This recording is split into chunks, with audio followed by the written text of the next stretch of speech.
Apocalipsis capítulo 16.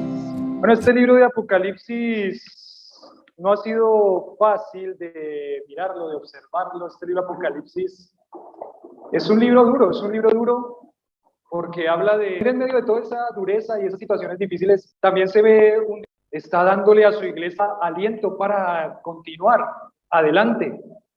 Y directamente se marca una diferencia. Aquellos que están lejos de Dios en ese momento de la tribulación, aquellos que están lejos de Dios van a experimentar el juicio, el castigo de Dios. Pero aquellos que van a vivir con Él también por la eternidad y a pasar cosas muy maravillosas también con Él. Y es la diferencia que se va marcando acá. Habíamos visto hace 20 días ya antes del parque, ahí el capítulo 15, y hablábamos en el capítulo 15 de un cántico que se hace como el cántico de Moisés, un cántico de victoria y adoración por el juicio de Dios, preparando el camino para las últimas plagas,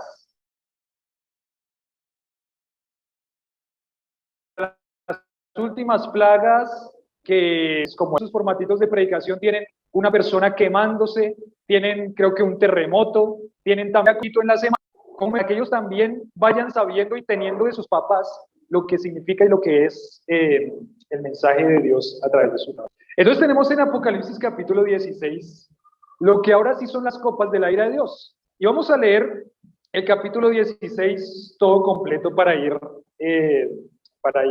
adentrándonos en el pasaje. Dice el versículo 1 del 16, oí una gran voz que decía desde el templo a los 7 ángeles, id y derramar sobre la tierra las 7 copas de la ira de Dios. Fue el primero y derramó su copa sobre la tierra y vino una úlcera maligna y pestilente sobre los hombres que tenían la marca de la bestia y que adoraban su imagen. El segundo ángel derramó su copa sobre el mar y este se convirtió en sangre como de muerto y murió todo ser vivo que había en el mar. El tercer ángel derramó su copa sobre los ríos, sobre las fuentes de las aguas y se convirtieron en sangre. Oí al ángel de las aguas que decía, justo eres tú, oh Señor, el que eres y el que eras el santo, porque has juzgado estas cosas. Por cuanto derramaron la sangre de los santos y de los profetas, también tú les has dado a beber sangre, pues lo merecen. También del altar decía, ciertamente, Señor Todopoderoso, tus juicios son justos. El cuarto ángel derramó su copa sobre el sol, el cual fue dado quemar a los hombres con fuego. Y los hombres se quemaron con el gran calor y blasfemaron el nombre de Dios que tiene poder sobre estas plagas, y no se arrepintieron para darle gloria. El quinto ángel derramó su copa sobre el trono de la bestia, y su reino se cubrió de tinieblas, y mordían de dolor sus lenguas. Y blasfemaron contra el Dios del cielo por sus dolores, por sus úlceras, y no se arrepintieron de sus obras. El sexto ángel derramó su copa sobre el gran río de Eufrates, y el agua de este se secó para que estuviese preparado el camino a los reyes del oriente. Vi salir de la boca del dragón y de la boca de la bestia y de la boca del falso profeta 3 espíritus inmundos a manera de ranas, pues son espíritus de demonios que hacen señales y van a los reyes de la tierra en todo el mundo para reunirnos a la batalla de aquel gran día del Dios Todopoderoso.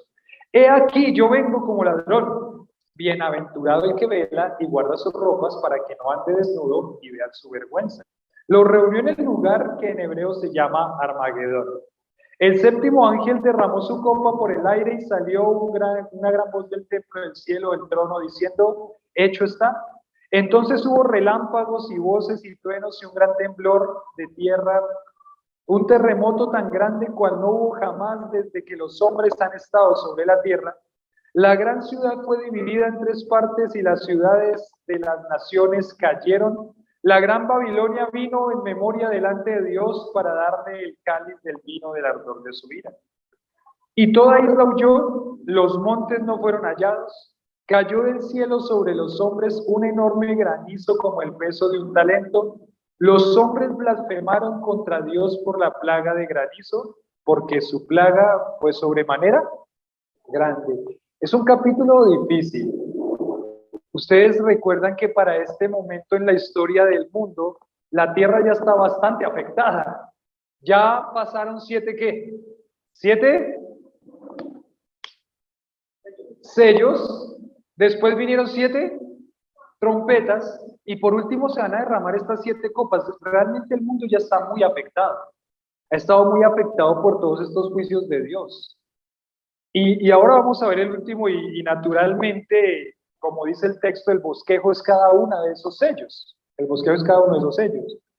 Entonces, lo primero que vemos acá es como una introducción al anterior, capítulo 16, versículo 1, dice: oí una gran voz que decía desde el templo a los 7 ángeles: id y derramad sobre la tierra las 7 copas de la ira de Dios. Id, una orden, salgan y derramen las 7 copas de la ira de Dios. Id y derramad sobre la tierra las 7 copas de la ira de Dios. Ustedes ven aquí en el dibujito los ángeles saliendo del cielo con las copas para ser derramadas en la tierra.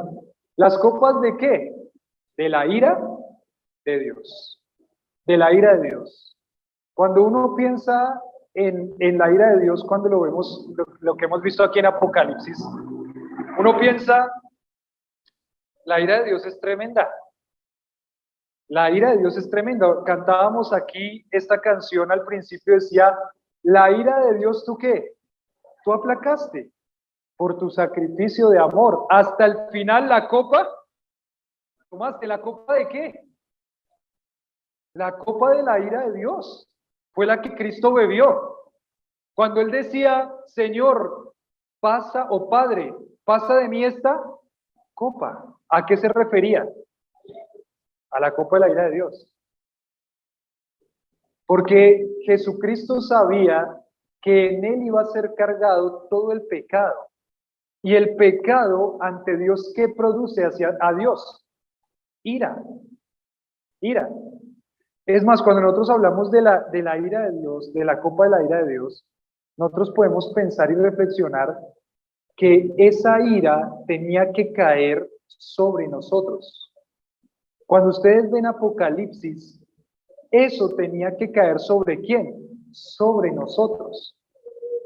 Esa ira de Dios que se ha manifestado con estos sellos, con estas trompetas y ahora con estos sellos, esa ira de Dios que se ha manifestado debía caer sobre nosotros, pero no cayó sobre nosotros. ¿Sobre quién cayó? Cayó sobre Cristo, porque Él decidió tomar el lugar que nosotros merecíamos y que la ira de Dios cayera sobre Él. Por eso es que cuando él está en la cruz y dice: Dios mío, ¿por qué me has? Dios mío, ¿por qué me has desamparado? ¿Vieron que no le dijo Padre? La relación de padre e hijo se había roto. ¿Por qué? La comunión de padre e hijo de la Trinidad eterna se había roto. ¿Por qué? Por el pecado que él estaba cargando en ese momento. Y creo que la forma más gráfica de representar ese momento, de esa ruptura de la comunión entre padre e hijo, es que durante 3 horas que hubo en la cruz, o en todo el mundo, hubo tinieblas sobre la tierra, porque estaba representando ese momento tenebroso en el que el Padre y el Hijo habían perdido su comunión eterna. La ira de Dios estaba cayendo sobre Cristo por causa del pecado y por nosotros. Tremenda lo que es la ilustración. Tremendo lo que Cristo padeció por nosotros, la ira de Dios. Esas copas de la ira de Dios que tenían que caer sobre nosotros, Cristo las tomó, Cristo la tomó. Pero después se restaura la relación, porque recuerdan antes de expirar, ¿qué es lo que dice Jesucristo? Padre, en tus manos encomiendo mi espíritu. Exhaló y entregó el espíritu. ¿Qué le dijo? ¿Dios? No, le dijo ¿cómo? Padre. Porque el sacrificio que Cristo había hecho en la cruz había sido aceptado por el Padre. La copa de la ira de Dios que había caído sobre Cristo había sido aceptada por el Padre. Padre, en tus manos encomiendo mi espíritu. Lo que vemos aquí en Apocalipsis es el derramamiento de las copas de la ira de Dios. El Señor va a derramar su copa.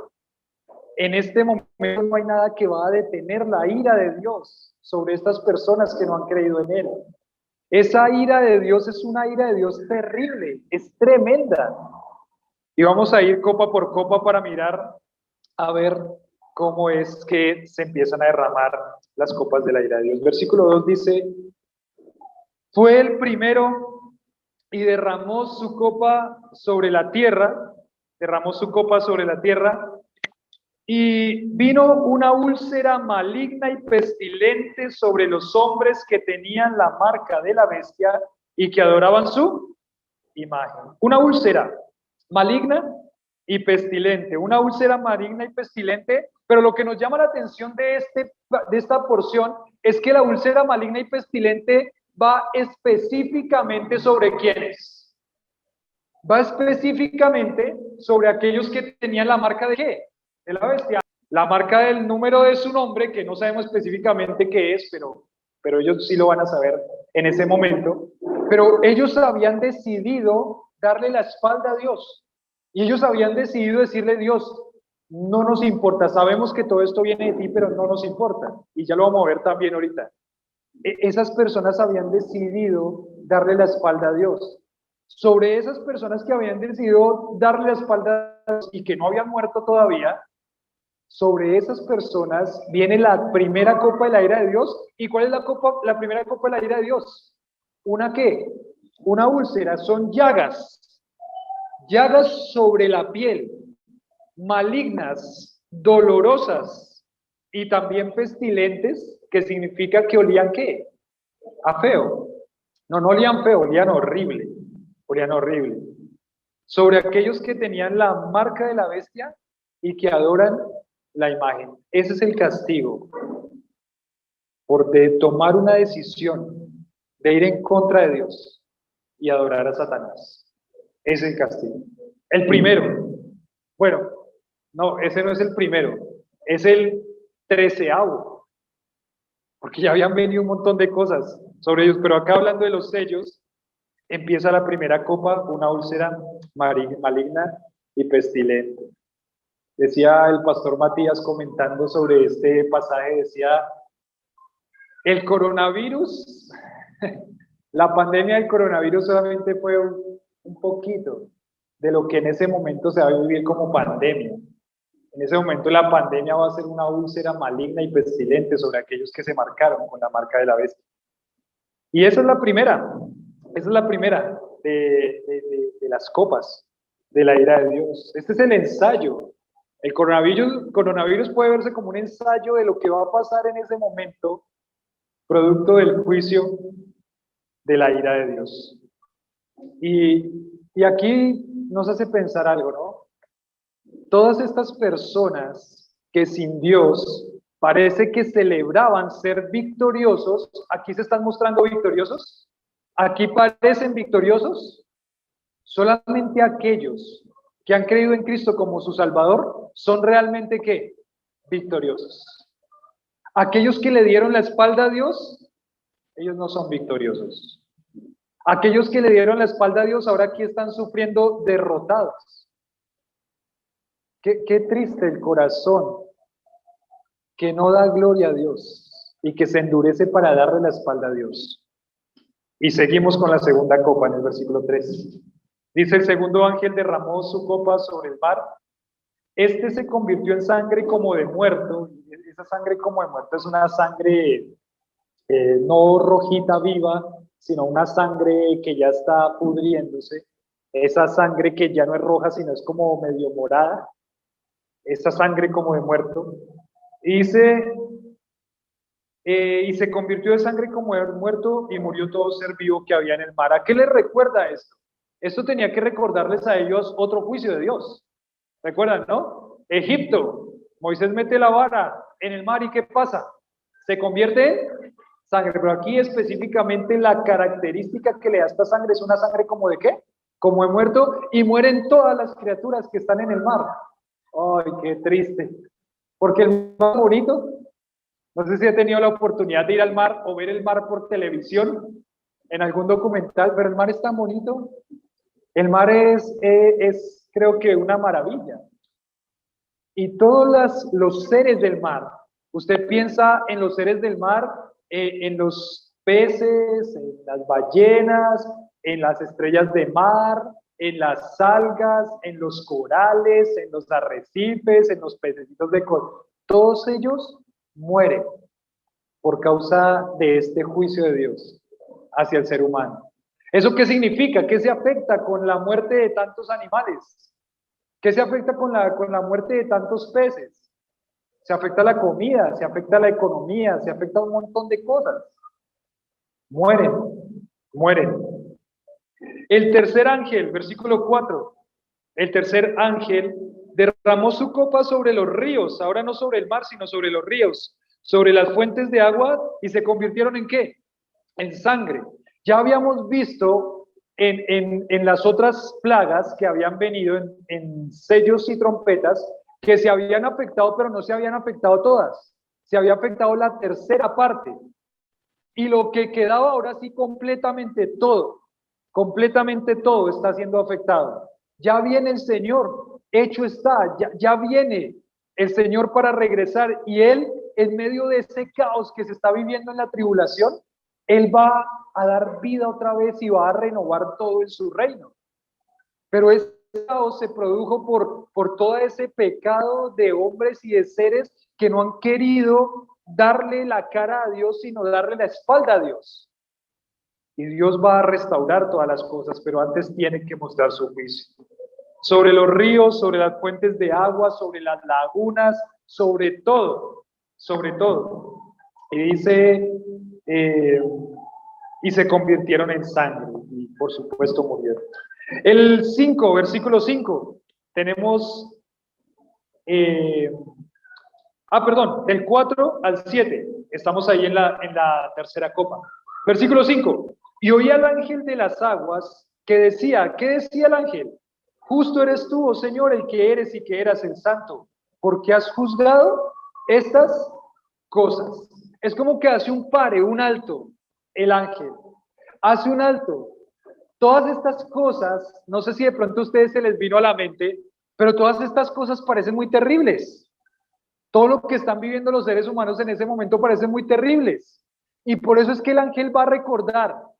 Quiero que recuerden muy bien por qué es que están pasando estas cosas. Quiero que recuerden muy bien por qué razones que estas cosas están pasando y se están viviendo.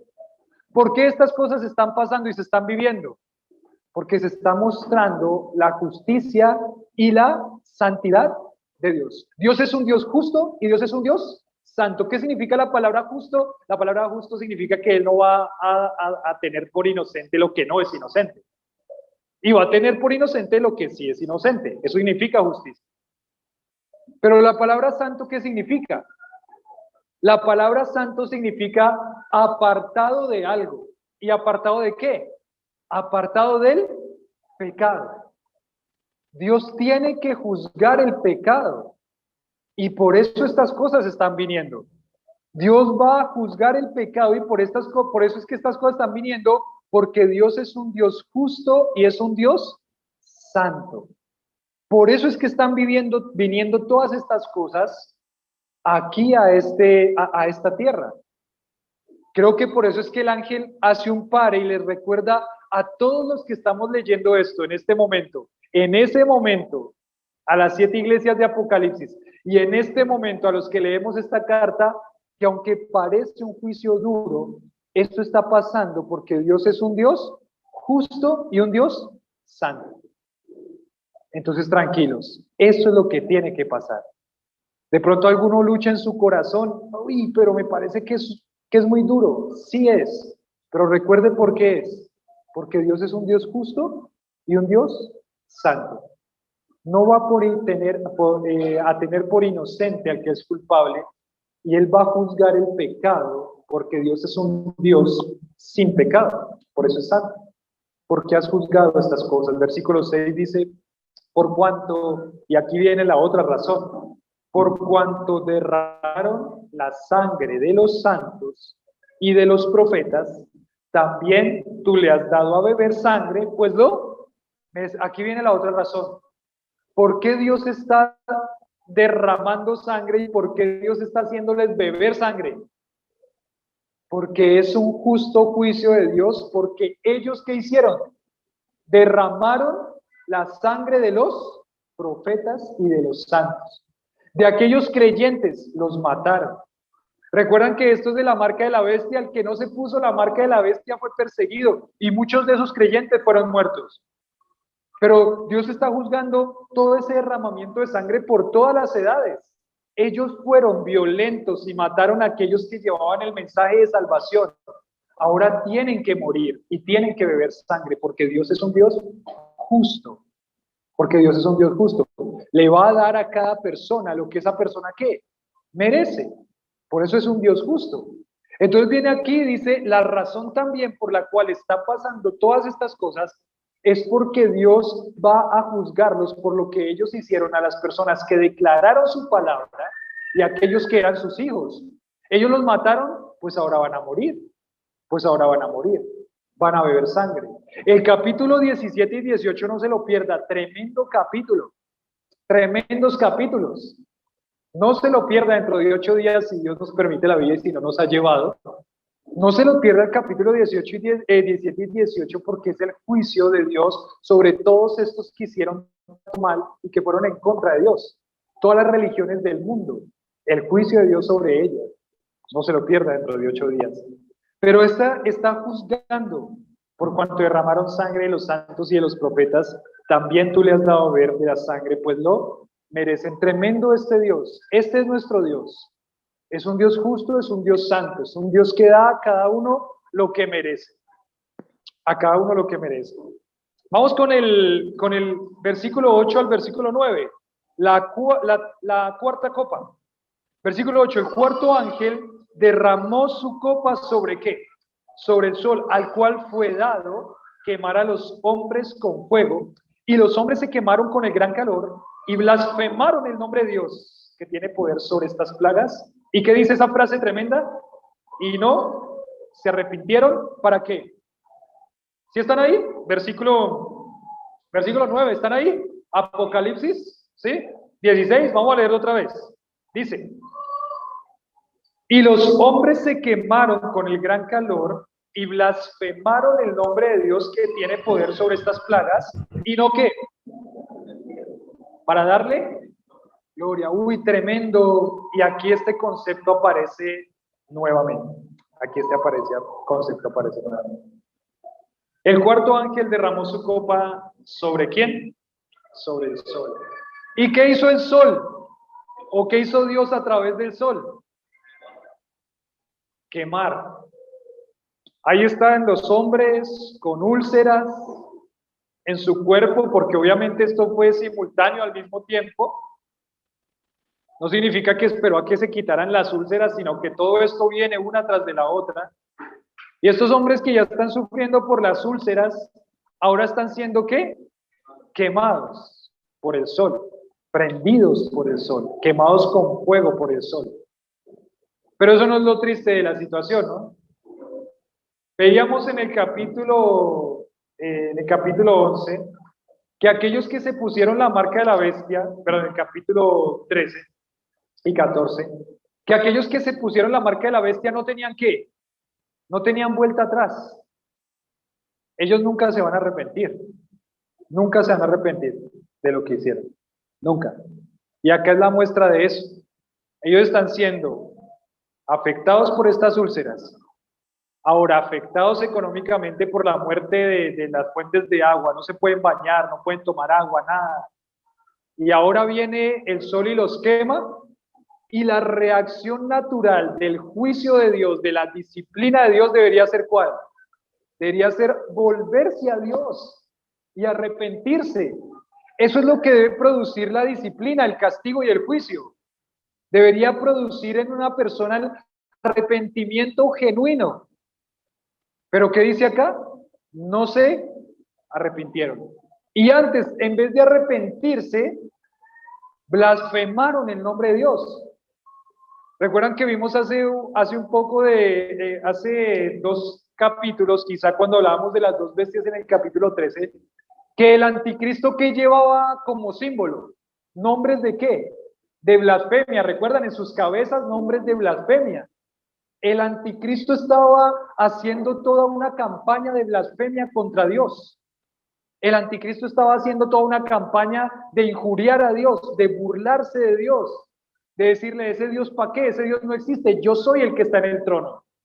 Satanás es el que está en el trono. Y eso lo aprendieron muy bien sus discípulos. ¿Y a quién están estos hombres, discípulos de él, adorando la marca de la bestia, adorando la imagen? ¿Y qué hacen? No se arrepintieron y blasfemaron el nombre de Dios.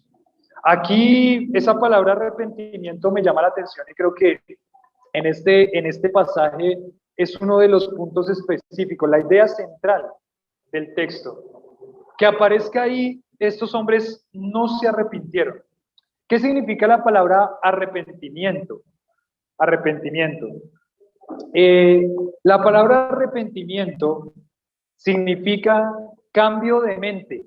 Eso significa la palabra arrepentimiento. ¿Significa cambio de qué? De mente. Un cambio de mente que produce un cambio de actitud. Eso es arrepentimiento. Arrepentimiento significa cambio de mente y cambio de actitud.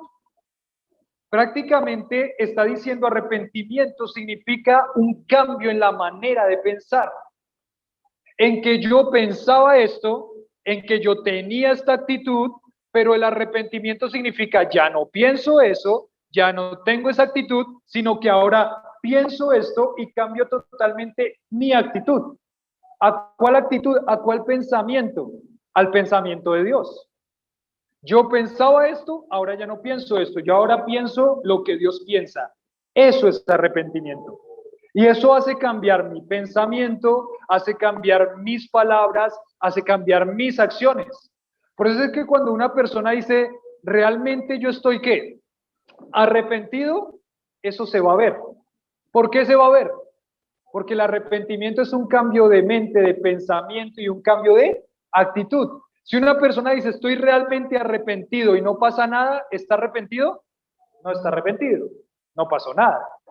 No hay un cambio de mente, no hay un cambio de actitud, no hay un cambio de pensamiento. Él debe cambiar, su corazón cambia, su pensamiento cambia, va vuelta para el otro lado y dice, arrepentimiento bíblicamente es, ahora yo pienso como Dios piensa. Ahora yo actúo como Dios me dice que actúo. Ese es el cambio de mente y el cambio de pensamiento. Si no hay un cambio, por eso es que Jesús decía, haced frutos dignos de arrepentimiento. Haced frutos dignos de arrepentimiento, porque cuando hay un corazón arrepentido, eso se va a ver, se va a notar. Se va a notar que hay un corazón arrepentido. Cambio mi mente, cambio mi forma de pensar, hago lo que Dios me dice que haga con esta situación específica, listo, ya. Perdón, Señor, restituyo todo lo que se tenga que restituir hasta donde sea posible y cambio mi manera de pensar y ahora voy contigo pensando lo que tú piensas, haciendo lo que tú dices. Pero estos hombres, ¿qué hicieron? No se arrepintieron. Es bueno poder hablar acerca de ese arrepentimiento. Arrepentimiento. Arrepentimiento, un cambio de actitud hacia Dios y hacia el pecado. Eso hace parte del arrepentimiento también, un cambio de actitud hacia Dios y hacia el pecado. Antes veía a Dios de esta forma porque no lo tenía en mi vida, pero ahora estoy arrepentido, entonces lo veo de esta forma. Antes yo miraba el pecado como algo normal. Ahora, ¿cómo miro el pecado? Como Dios lo ve y cómo Dios ve el pecado. Por eso están siendo juzgados todos estos hombres acá, porque Dios es un Dios santo. Dios no quiere el pecado, Dios no admite el pecado. No hay ninguna forma de pecado que Dios admita. No hay ningún pecado más grande que el otro. Para Dios todos son iguales y el pecado siempre va a producir la ira de Dios hacia el pecado. Esa es la actitud que yo debo tener hacia el pecado. Si realmente hay un arrepentimiento genuino en mi vida, yo debo odiar el pecado. Odiar el pecado. Yo cada día digo, peco, Señor, pero perdóname, porque tú odias el pecado, yo también lo odio. Ayer hablábamos en la reunión casera y el viernes sobre el perdón bíblico y el perdón de Dios. Y hablábamos acerca del perdón, y claro, es que cuando usted no perdona, ¿eso qué es? Pecado. Y decía ayer, creo que, bueno, uno de los que estaba ahí en la reunión casera decía, yo estuve en una dificultad con mi papá como por muchos años de la vida, creo que fueron 11 años, creo que decía él. Estuve en una dificultad por casi 11 años, porque mi papá nos abandonó, pero yo sabía que no había perdón. Y cuando llegué a Cristo, había algo que me carcomía ahí. ¿Qué era? El Espíritu Santo que le estaba diciendo, tiene que arreglar cuentas ¿con quién? Con Dios y con la persona que está afectada. Y estaba ahí redarguyéndolo, porque yo odio el pecado. Como creyente, yo odio el pecado. Eso hace parte del arrepentimiento. Cuando yo soy creyente y mi corazón está alineado con Dios en arrepentimiento, el pecado me debe hacer doler. El pecado me debe dejar intranquilo. Yo no puedo dormir. No puedo dormir si estoy pecando. No puedo estar tranquilo, no me puedo presentar ante las personas con tranquilidad porque yo sé que estoy, ¿qué? Pecando. Sí, yo le escondo a personas cosas, está bien, le escondo, pero a Dios no le puede esconder, no puede estar tranquilo. Porque Dios no solamente está en el cielo, allá en su trono, sino que Él está en su corazón y en su vida. No puede estar tranquilo. Cuando yo tengo un arrepentimiento genuino, yo sé que odio el pecado porque Dios odia el pecado. Y de pronto ahí es una pregunta para su corazón específicamente. ¿Usted está odiando el pecado? ¿Está odiando el pecado o se está moviendo como pez en el agua? Decía un predicador. Usted está odiando el pecado porque si usted es creyente, lo que debe hacer en arrepentimiento, si dice que se ha arrepentido y creído en Cristo, es odiar el pecado. Y Dios le va a mostrar las formas de machacarle el corazón hasta que usted no arregle esa situación, si usted es creyente. Si no es creyente, no siente nada. No siente nada, está insensible. Se mueve como pez en el agua, pero eso es arrepentimiento. Arrepentimiento me dice un cambio de actitud hacia Dios y hacia el pecado. Y la idea aquí, en este pasaje específicamente, es que ellos no le dieron gloria a Dios porque no se arrepintieron. O sea que el arrepentimiento genuino, un cambio de mente, un cambio de pensamiento, una actitud hacia Dios, una actitud hacia el pecado, ¿qué es lo que va a producir? Gloria a Dios. ¿Y para qué está nuestra vida? Para dar gloria a Dios. Eso es lo que debe pasar en el corazón del creyente. En el corazón del creyente debe haber una actitud de odiar el pecado, de pensar como Dios piensa, y esa actitud le va a dar gloria a ¿quién? A Dios. Le va a dar gloria a Dios. Arrepentimiento. ¿Cómo está su corazón? ¿Cómo está su corazón? Pero sigue la cuarta copa. Perdón, aquí les voy a leer un comentario de esta cuarta copa. Dice, la gente sufrirá indeciblemente por el calor del sol. Hasta el día de hoy hay religiones y movimientos místicos que veneran ¿a quién? ¿Al sol? ¿Sí o no? Creo que el Sua de Suacha, ¿alguno tiene en su mente ahí la estatua de aquí del parque? ¿Qué tiene la estatua del parque? El dios del sol, porque Sua, que es por donde viene Suacha, es por el dios del sol. Muchas culturas, por muchos tiempos, por muchas edades, veneran al sol como su qué, como su dios.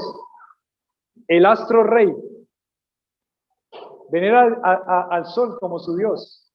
Pero el sol es una creación ¿de quién?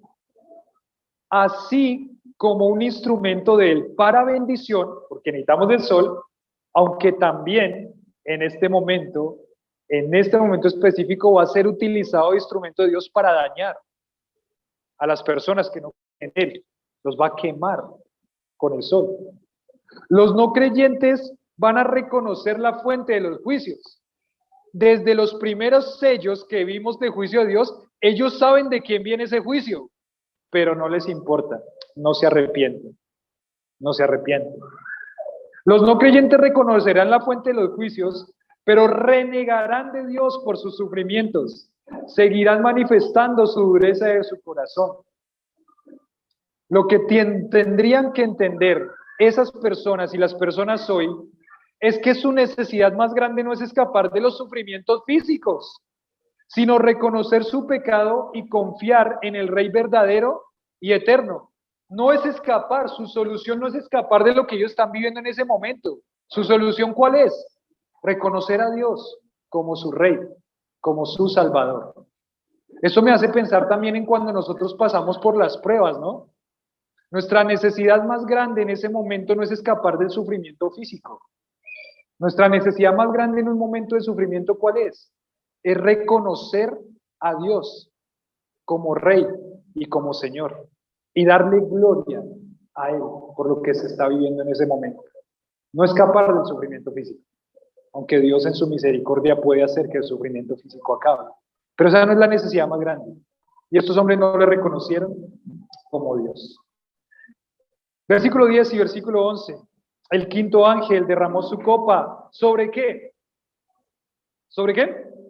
El trono de la bestia y su reino se cubrió de tinieblas y mordían de dolor sus lenguas. Mordían de dolor sus lenguas. Y otra vez el versículo 11. Blasfemaron contra el Dios del cielo por sus dolores, por sus úlceras, y no se arrepintieron de sus obras. Y aquí esta quinta copa lo que va a hacer es humillar.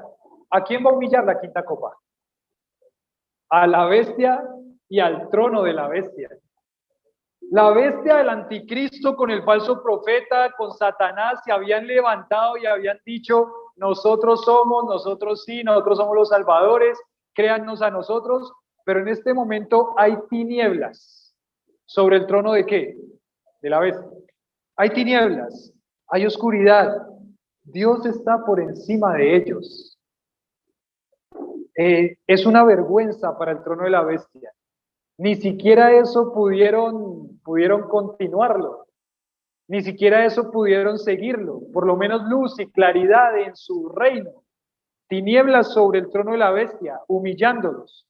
Yo estoy por encima de ustedes. Yo estoy por encima de ustedes. El Dios Todopoderoso está por encima de ustedes. Es una humillación hacia el trono de la bestia, el quinto ángel y la quinta copa. Igual, no se arrepintieron y blasfemaron el nombre de Dios. Versículo 12 al versículo 16.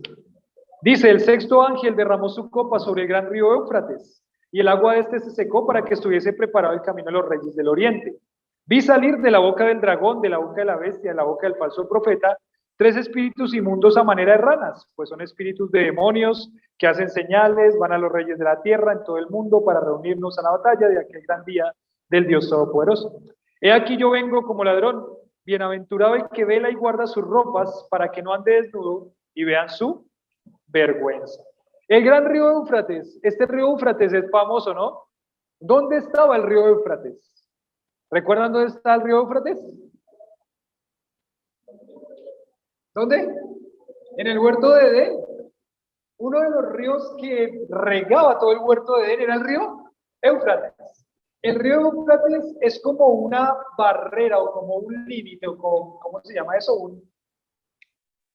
Una frontera, gracias, esa era la palabra que estaba buscando. Una frontera entre esa parte de Israel y la parte de Asia, donde está Rusia, donde están todos los países allá arriba. Es como una frontera. Ese río Éufrates dice que la sexta copa va a secar el río Éufrates con un propósito. ¿Cuál es el propósito? El propósito es que quite el río y prepare el camino de todos los reyes. ¿De dónde? Del oriente. ¿Cuáles son esos reyes de oriente? No lo sabemos. No lo sabemos. En este momento, ¿cuáles son esos reyes de oriente? En este momento Rusia es una de esas naciones del oriente. China es una de esas naciones del oriente. Pero en ese momento no sabemos. Puede ser como puede no ser, porque no sabemos qué va a pasar en ese momento específicamente. Pero esos reyes del oriente, pero no solamente son los reyes del oriente, ¿no? Porque mire lo que dice. En el versículo 13 dice, vi salir de la boca del dragón y de la boca de la bestia y del falso profeta, la Trinidad satánica, 3 espíritus inmundos a maneras de ranas. ¿Y qué hacen esos espíritus inmundos a maneras de ranas? Son espíritus de demonio que hacen señales y van ¿a dónde? A los reyes de la tierra, ¿en dónde? En todo el mundo. ¿Y para qué van? Dice para reunirlos para la batalla. O sea que estos espíritus que salen de la boca de la bestia, el falso profeta, que hacen señales, van a ir a engañar a las naciones. ¿Recuerdan? Hay unas naciones que están protegiendo a la nación de Israel. No les va a pasar nada. Pero hay otras naciones que no. Y estas naciones son las que se van a congregar en un lugar para la batalla. Ya vimos parte de lo que va a pasar en la batalla. Ya vimos lo que va a pasar en la batalla en el capítulo 14, donde dice la tierra cegada. Pero lo que va a pasar en este momento es que Dios va a secar el río con esa copa, se van a reunir todos para la batalla. Se van a reunir todos para la batalla. ¿Y contra quién van a pelear esos reyes de la tierra? Contra el Señor y su ejército. Recuerdan que yo les comentaba, si ustedes pueden conseguirse el libro de Raúl Ferrero que se llama Señales del fin de los tiempos, anótele ahí en su hojita, Señales del fin de los tiempos, se llama este libro de Raúl Ferrero. Raúl Ferrero, ¿lo han escuchado por la BBN? ¿A Raúl Ferrero? Raúl Ferrero creo que le traduce a alguien, pero Raúl Ferrero es una persona que se ha dedicado al estudio de la escatología. ¿Qué es el estudio de la escatología? El estudio que habla de los últimos tiempos. Raúl Ferrero es alguien que se ha dedicado a ese estudio y él escribió un libro que se llama Señales del fin de los tiempos. Ese libro es muy interesante, Pero yo les comentaba que él dice en su libro cómo de unos años para acá, más o menos desde 1950, Satanás ha utilizado a los medios de comunicación para que las personas se preparen para una amenaza que viene desde los cielos. Una amenaza que viene a destruir la tierra y es muchas películas. Recuerdan que les comenté de pronto en ese momento de la predicación de Apocalipsis. Recuerdan que les comentaba que, por ejemplo, ¿alguien ha visto el Día de la Independencia? Will Smith, ¿sí? ¿Han visto esa película? Un clásico de las películas, un clásico. ¿Quién viene como amenaza? Viene como amenaza a unos seres del espacio. ¿Y quién se tiene que preparar para batallar contra ellos? Porque vienen a capturar esta tierra y a robar todos sus recursos naturales. ¿Quién se tiene que preparar? Todas las naciones se preparan. Es más, el final de la película es que naciones de todo el mundo mandan aquí a sus aviones de guerra para preparar y para ir a batallar y pueden meter un virus con una máquina y después destruyen a quién, a la nave nodriza, y después de destruir a la nave nodriza se estallan todas las otras navecitas y ahí salen victoriosos. ¿Quiénes salen victoriosos? Los habitantes de la tierra, en la película, ¿no? Por preparando a la humanidad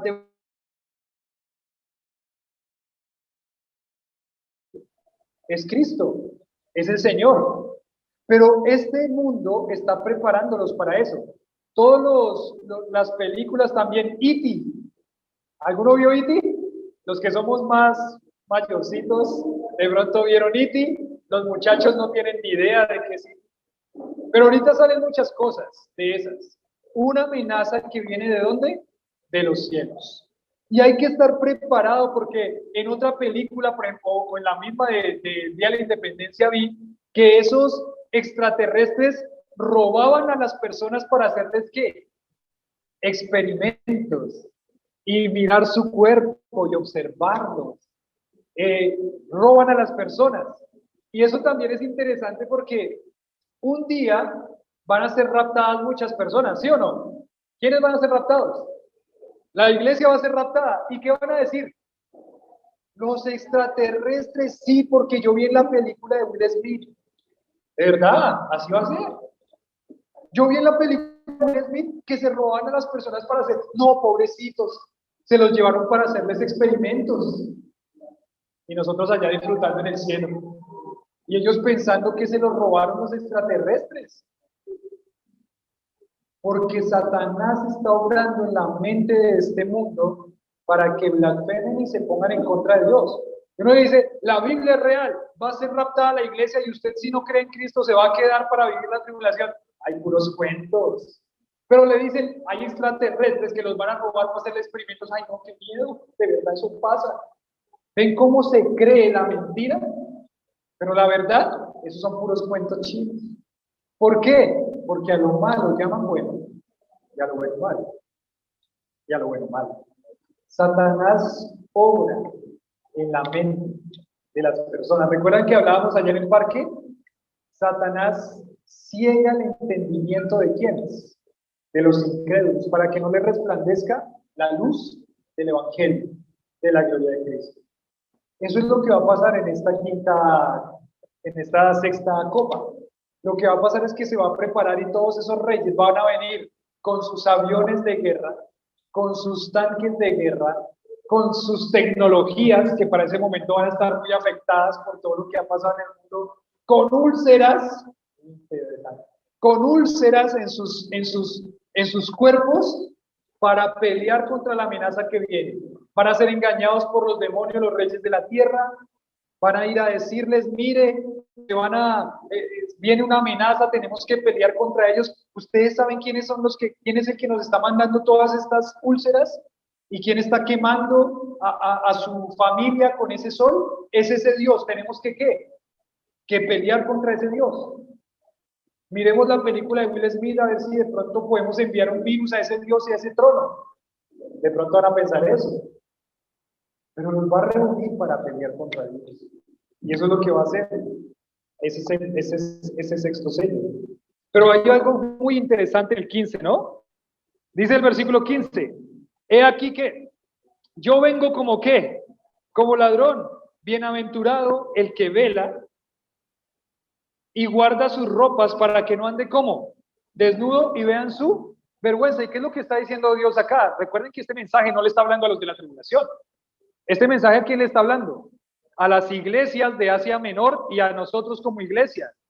Todas estas cosas que pasan en Apocalipsis y que nosotros vemos y cómo Satanás va preparando el mundo para la llegada de Cristo, nos deben hacer o generar en nosotros estar como preparados y estar alerta. Esa es la imagen que se muestra aquí. He aquí yo vengo como ¿qué? Como ladrón. ¿Y qué significa ese vengo como ladrón? A cualquier hora. De un momento para otro aparece, ¿no?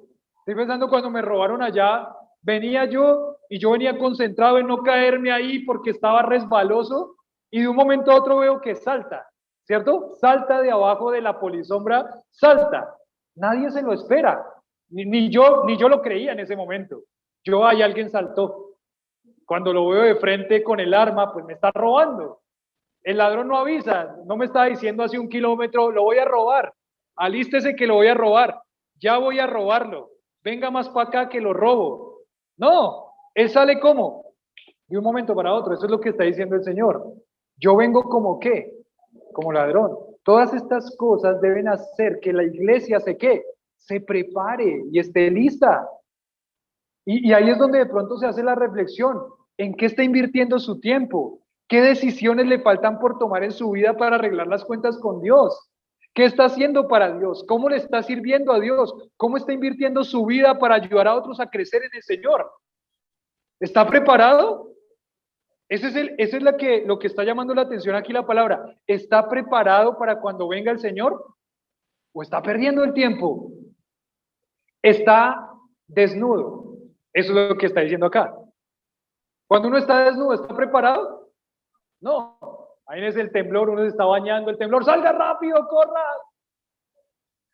Justo me agarró desnudo. ¿No estaba qué? Preparado. ¿Y cómo sale uno? Póngase cualquier cosa ahí, lo que sale, una media de un lado, una media del otro. Ya me imagino a mi esposa, gordito, ponte bien las medias. Está el temblor, tengo que salir rápido. Los vecinos te van a ver con las medias cambiadas, qué vergüenza. No salgan chancletas. Es lo que está diciendo acá. Le está diciendo, bienaventurado el que ¿qué? El que vela. ¿Qué significa vela? Que está alerta, que está atento, que no se duerme. Había una ilustración que ya les dije también anteriormente en Apocalipsis, y es que aquellos que cuidaban como centinelas en la muralla, aquellos que cuidaban como centinelas en la muralla, Si pasaba el supervisor y los hallaba dormidos y no velando, ¿saben qué les hacía? Ya les dije, ¿no? Le prendían fuego a la ropa para que se despertara, para que no se volviera ¿qué? A dormir. Pasó un muy mal momento ese hombre, ¿no? Y dice, y guarda sus ropas para que no ande como desnudo, o sea que está preparado. Y no vean su vergüenza, o sea, esa persona que está lista para cuando el Señor venga, que está lista, no que cuando viene el Señor está avergonzado porque no hice lo que tenía que hacer, no que cuando venga el Señor está avergonzado porque las decisiones que tenía que tomar no las tomé. Estoy avergonzado porque estaba perdiendo mi tiempo en un montón de cosas. Estaba perdiendo mi tiempo en un montón de cosas de este mundo. Estaba ocupándome en otras cosas. Estaba distraído. No, no, no. Iglesia, el Señor va a venir. Estas cosas que dice Apocalipsis van a pasar. A la iglesia no, al creyente no. Pero el Señor va a venir y la debe estar preparada. Y la iglesia debe estar trabajando para alcanzar a uno más. Porque ese uno más que la iglesia o que el Señor alcance a través de la iglesia no va a pasar por estas cosas, por el juicio de Dios. Iglesia, hay que despertarse. Si está dormida, ¿no? Y si está despierta, siga despierta, no se va a dormir porque le prende fuego a la ropa. Y algo pasa. Entonces, despierta. Iglesia, o si está despierta, siga alerta, siga atenta, siga velando, siga tomando decisiones, siga creciendo, siga afirmándose, siga fortaleciéndose, iglesia. Porque estos no son cuentos. Esta es la verdad de Dios. Y un día va a pasar. ¿Qué decisiones tiene que tomar hoy? ¿Está listo? Prepárese, prepárese, póngase bien las medias. ¿El par qué es? Para que su esposa no le diga que tiene el otro par. Vamos con el 17. Perdón. En otra versión que encontré dice, cuidado, vengo como un ladrón. Dichoso el que se mantenga despierto, con su ropa a la mano. No sea que ande desnudo y sufra vergüenza por su desnudez. Preparado, listo. Es lo que nos narra la parábola de aquellos siervos que tenían que estar como atentos, alerta, alerta. Ahí en el versículo 16 dice, y los reunió en el lugar que en el hebreo se llama Armagedón. Armagedón no es un lugar que tengamos, Armagedón no es un lugar que tengamos territorialmente ahí específicamente, pero sí, o sea, no hay ningún lugar en la tierra que se llame Armagedón, pero muchos, ya les dije anteriormente, muchos han visto Armagedón como la unión de dos palabras que Ar y Megido, que se llama el Valle de Megido, y algunos dicen que es el Valle de Jezreel, que está en Israel. Vi que el Valle de Jezreel tiene 22 kilómetros de ancho y 35 kilómetros de largo. O sea, es como Bogotá prácticamente. O bueno, la mitad de Bogotá más o menos.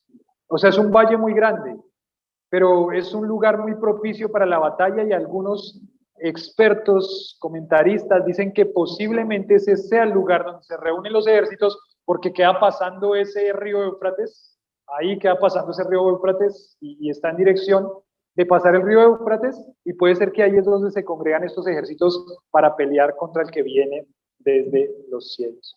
Los reunió y el capítulo 14 ya nos dijo qué fue lo que pasó, pero los reunió.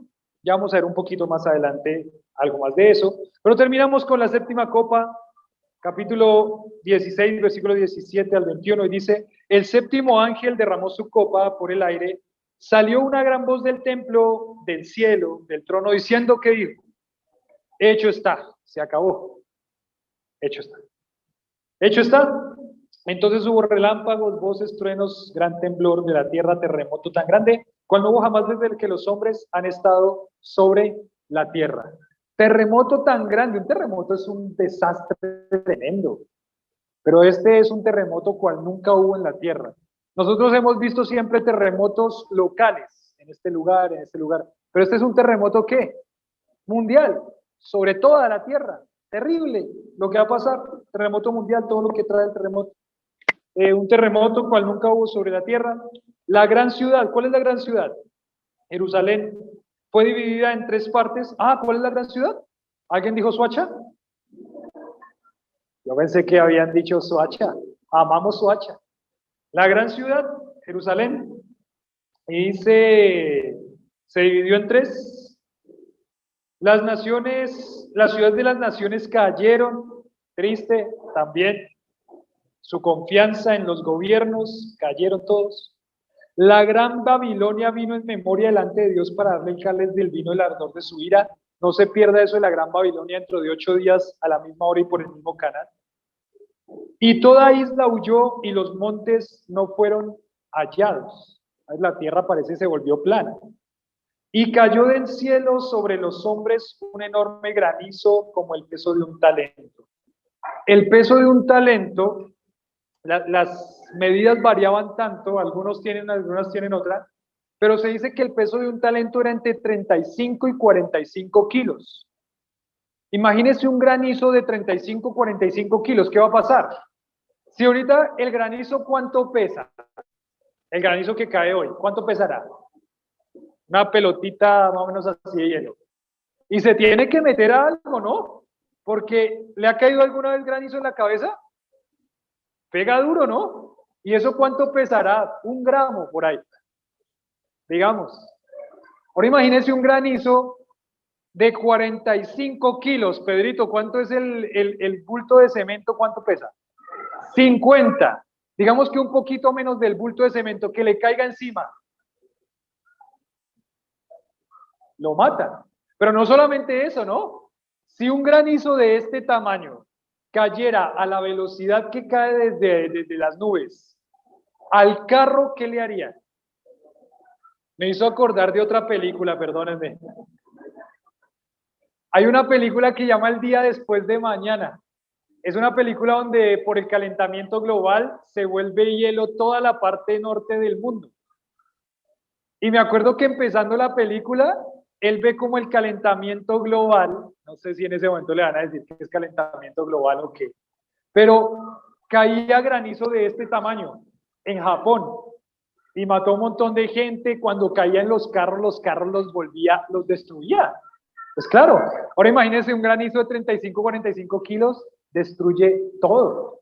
Destruye un granizo de 45 kilos. El juicio de Dios. Dios es justo, Dios es santo. Y ellos derramaron la sangre de los profetas y los santos, ahora van a derramar su sangre. Porque Dios es un Dios justo y un Dios santo. Porque su plaga fue sobremanera grande. Dice aquí un comentario que encontré: no hay injusticia ni equivocación en Dios. No hay injusticia ni equivocación en Dios. Dios no se equivoca. El lector se da cuenta de nuevo que la rebeldía de la humanidad es terrible, que todos somos culpables y que solo por la gracia de Dios en Jesucristo muchos escapan de su juicio. ¿Solamente por qué? Por la gracia de Dios. Usted y yo, si hemos creído en Cristo como Salvador, ¿vamos a escapar del juicio? Sí. ¿Por qué? Por la gracia de Dios.